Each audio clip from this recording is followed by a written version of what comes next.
I'm Justin Gingrich with Gingrich Tactical Innovations. We started the knife company roughly 2001 after I came off of 10 years of active duty with units like 3rd Ranger Battalion, 20 Special Forces Group, and Ranger Training Brigade.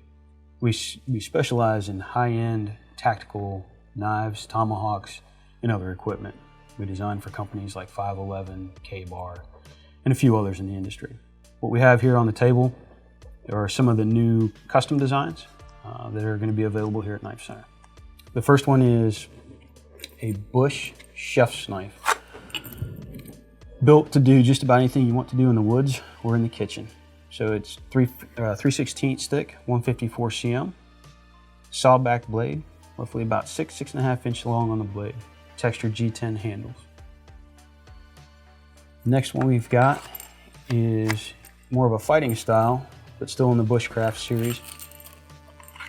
Recurve blade done in 1095, textured G10 handles, about a 5.5 inch blade on this one. Next one is more of a fighting style, is the Tonto style, or Tonto blade. 2-tone G10 handles, again done in 1095. Then we move to the smaller blades. We've got some neck knives coming out in different configurations, all done in 154 cm for the steel. High flat grind. This one is skeletonized and stone washed. Next is the same knife, configured with green and black G10 handles and a bead blast finish. And finally in that, we've got one that is bead blast finished with tan and black G10 handles. The last one we've got for today is the new folder with a new locking mechanism. This one debuted at Blade Show this year. It's called the Delta Lock. It's in a V formation, or a V shape. I don't know if you can see it on the camera, but at the back of the blade there are 2 flats and 2 angles, all of which are your lock face. It also serves a dual purpose. It has a protruding end, which is your glass breaker in the closed position. When you open the knife, it engages the lock. It becomes a liner frame lock. The liner is all one piece, so it inserts into the back of the blade.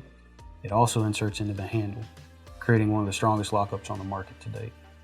This one will be available here within the next 60 to 90 days.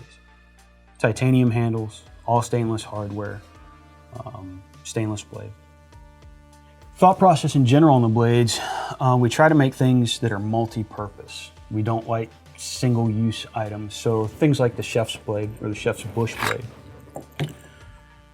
It can be used not just in the woods, it can be used in the kitchen too. It can be used for chopping, skinning, food prep. The sawback blade is there just as an added, another feature.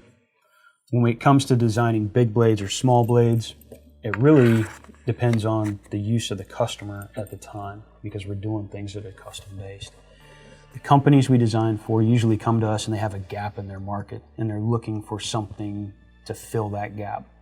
So when 511 came to us, they had a gap with the big bushcraft blades, the big heavy users. So we designed something specifically for them to use in that application.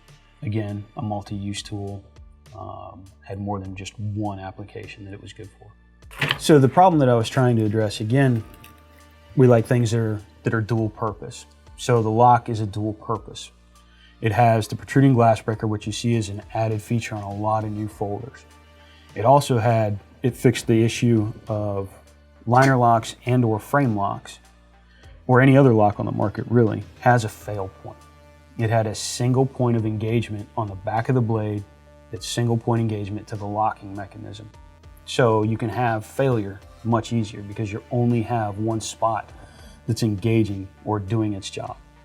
The Delta Lock has no less than 4 points of exposure or 4 points of contact at any given time. So there are 4 points on the back of the blade that engage into the lock face, and into the handle. So it really took an issue where you had one thing that could fail and took it and made it stronger.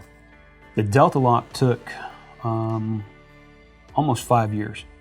And it took that long just because I had the concept, but could not find the right company to pair with to do the CADs and to make the tolerances of this lock work the way it needed to do. And we ended up finding that 2 years ago with Jeff Freeman of Freeman Knives. So he helped out a good deal with this lock and doing all the CAD programming and everything for me.